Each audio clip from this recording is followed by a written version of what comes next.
The Light of Gandhi's Lamp by Hilary Kromberg Inglis. Traveling down the N3, I caught my first glimpse of Durban's skyscrapers. The sky was blue, the smell of sea in the air, and the summer heat hung heavy and wet over the city I loved. I remembered the way my siblings and I had always vied for a position to be the first to see the sea. I had always loved the sun, the wind, the sand, exotic, not like my hometown. But today was not the same. As the car hurtled down the highway, going faster than I usually drove, I tried not to think about what was waiting for me on the other end, my sister, in police detention. I imagined what C.R. Swartz Square Police Station would look like.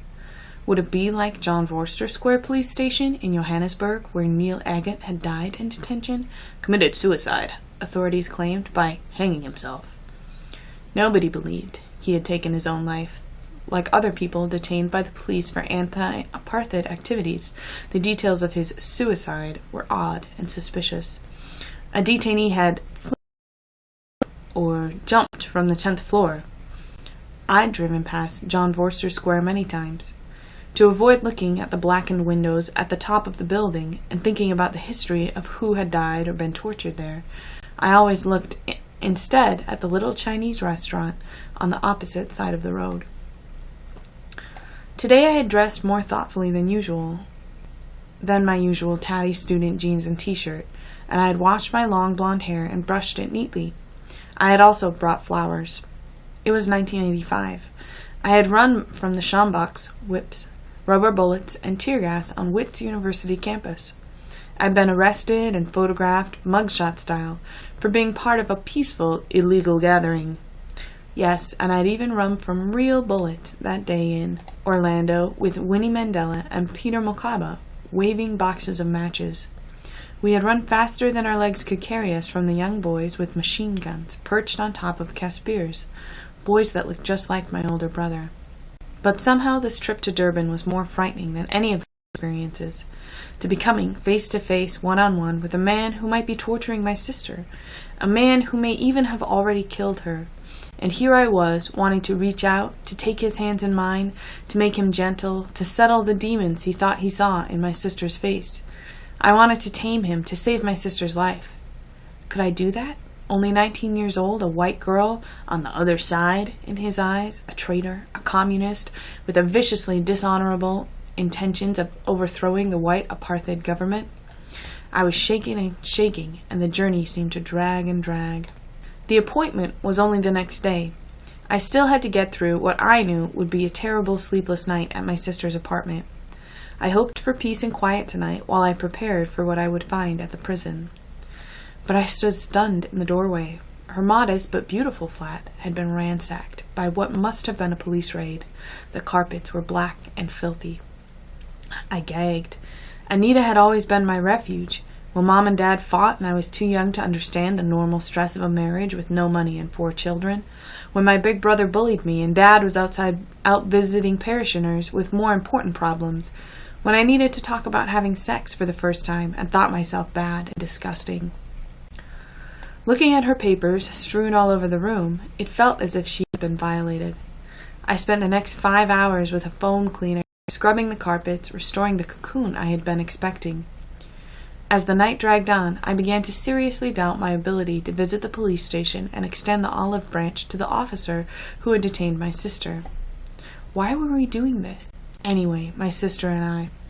Why couldn't we just enjoy the comfort of being white and, comparatively speaking, wealthy? Why were we risking everything, including our lives? But I already knew why. I could trace it back to one of my first memories, going to visit Oupa, my grandfather, in Johannesburg, one day when I was 6. Oupa had come out to South Africa as the child of a Dutch missionary and had been an education official and a town clerk. Although he was already retired when I was born, I still recognized him as an old-school gentleman, someone who, I often thought later in life, would have enjoyed a good chuckle with Nelson Mandela. The two men had a similar, regal bearing. They both had such dignity and such a gentle manner. Even as my grandfather had ailed with debilitating leukemia, he had remained a giant for me. He'd walk me to the shop down the road for ice cream, a rare treat for a poor priest's daughter. We'd stop every 5 minutes for him to breathe, and the journey to the shop took long, but I treasured it every time. But that day, we didn't drive to Uma and Upa's warm and familiar house in Melville with the delicious fig tree and the home-cooked chicken pie. Instead, we drove to the international airport, big jumbo jets swooping in overhead. As we approached the international section, the tension was electric. There was Upa in a wheelchair, looking terribly frail.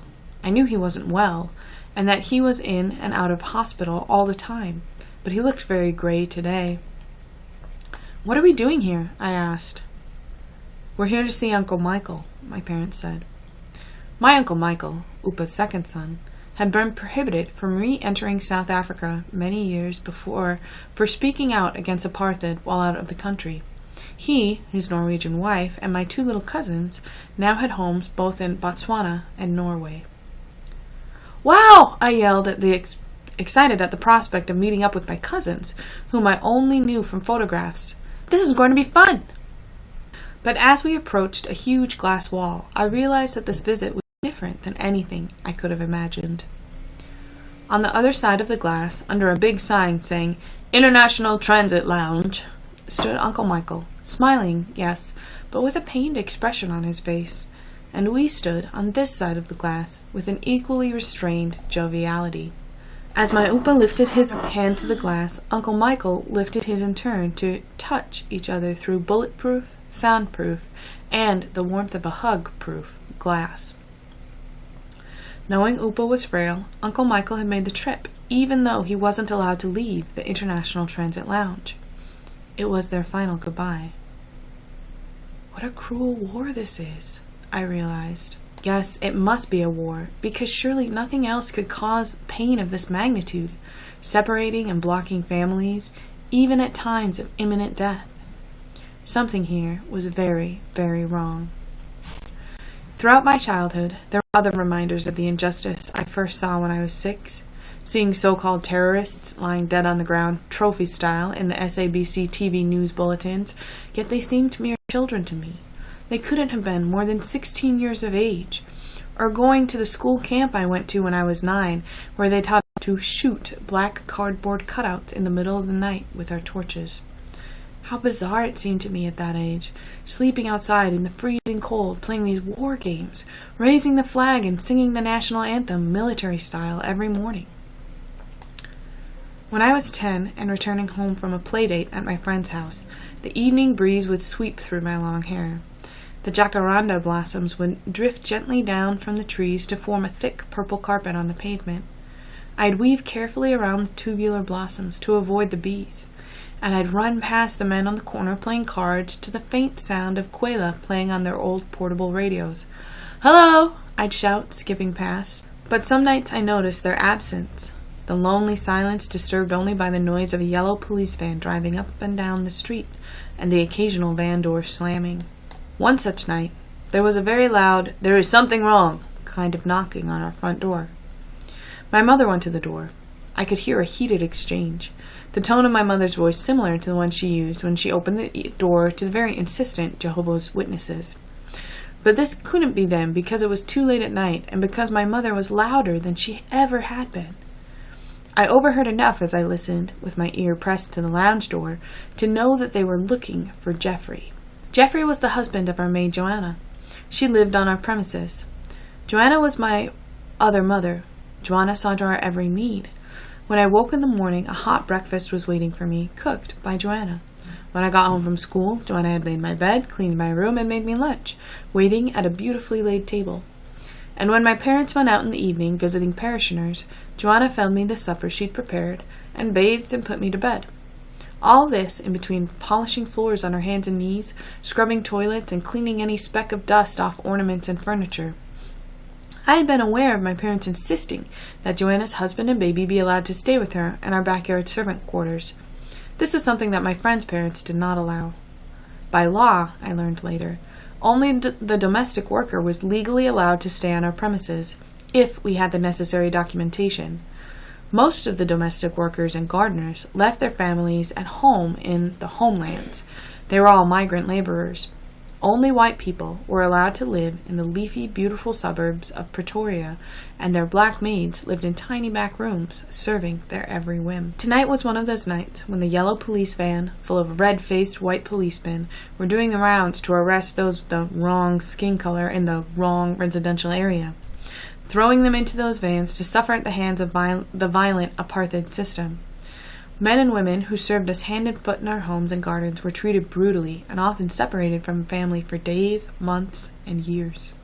That night, my mother had managed to delay the police officer for long enough that when the frustrated policeman pushed past her to raid the backyard rooms, Jeffrey was long gone, having climbed over the back fence. The red-faced policeman turned positively purple, but my mother stood firm as he stormed out.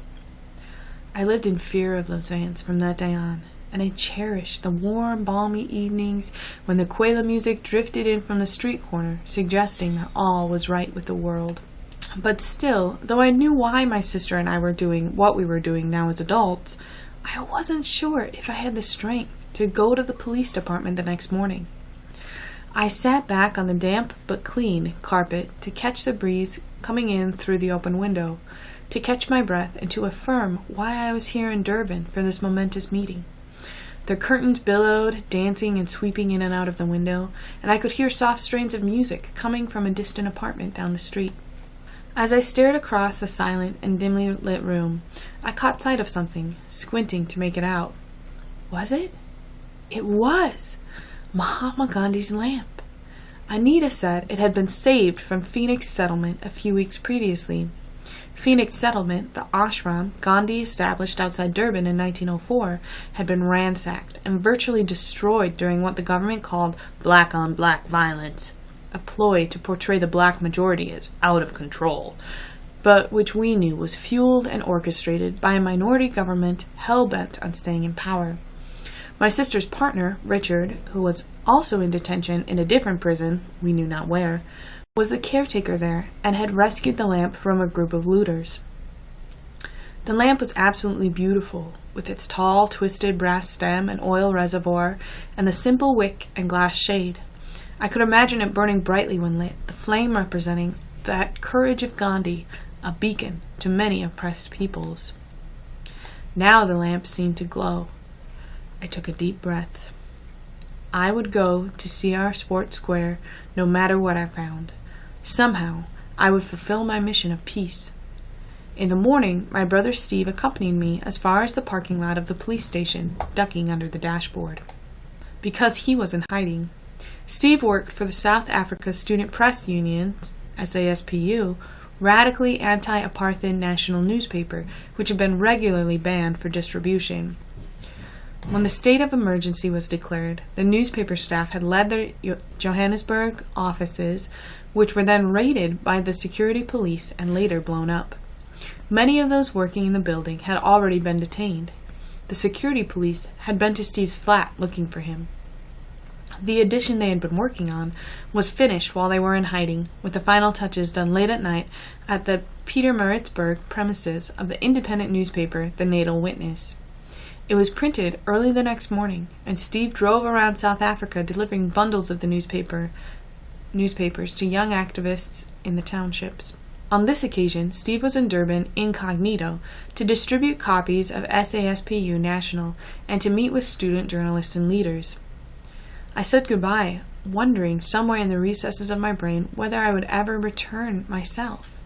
My jelly-like legs propelled me forward towards a building that looked exactly like John Vorster Square, square and very tall. The fact that we could see the ocean from this building was obliterated by the dank, dull, lifeless passages that I waded through, blinded by utter terror. Clutching my pretty little bunch of flowers, I held tightly to the image of Gandhi's lamp. I walked in, and there he stood, Anita's jailer and interrogator. No, was this actually him? It couldn't be. In front of me stood a good-looking, 40-something white man, who could have been a friendly uncle of mine. Could he really be part of this killing machine? As I handed him the flowers, he stretched out his hand. "It's good to meet you," he said warmly. "Please, do take a seat." "I am here to ask how Anita is," and explain what a wonderful sister she is. I began shakily. Oh yes, I imagine that she is a wonderful sister. Anita as well. I continued. She is a pacifist, you know. She isn't involved in any violent activities. Yes, we are just asking her some questions, and she is doing fine, he reassured. Where was the hatred in his eyes? Where was the viciousness in his disposition? Of course he would tell Anita that I'd called, that I'd sent my love.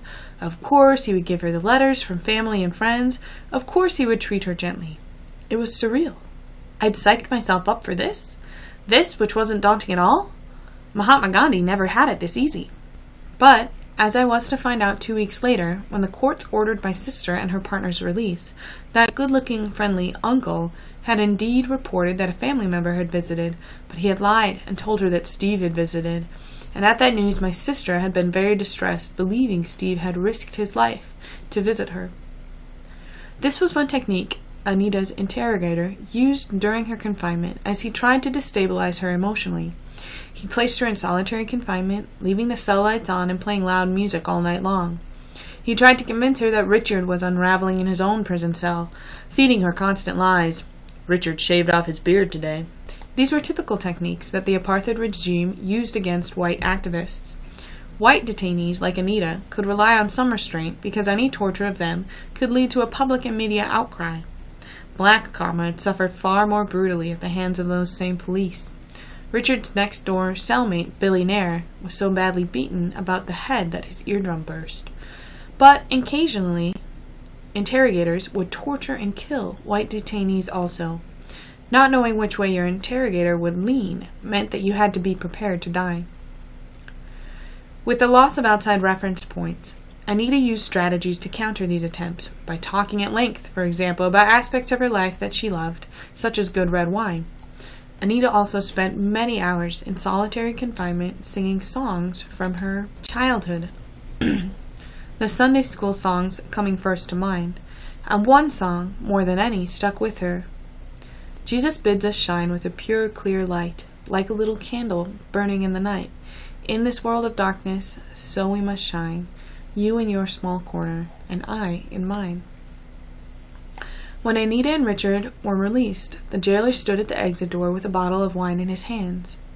I'm sure you'll enjoy this, he said. Anita wondered what his motivation could be. Was this another ploy to manipulate her, or was he recognizing their common humanity? She looked back and thought, do enemies give each other gifts? The struggle against apartheid was eventually won, and something else happened, something that hinted that perhaps the light of Gandhi's lamp shines in the darkness, the right to human dignity, which once someone tried to take away. Because years later, my sister met someone at an airport. It was now her interrogator who tried to reach out, inviting Anita to have coffee with him. Perhaps he had caught a glimpse of the light.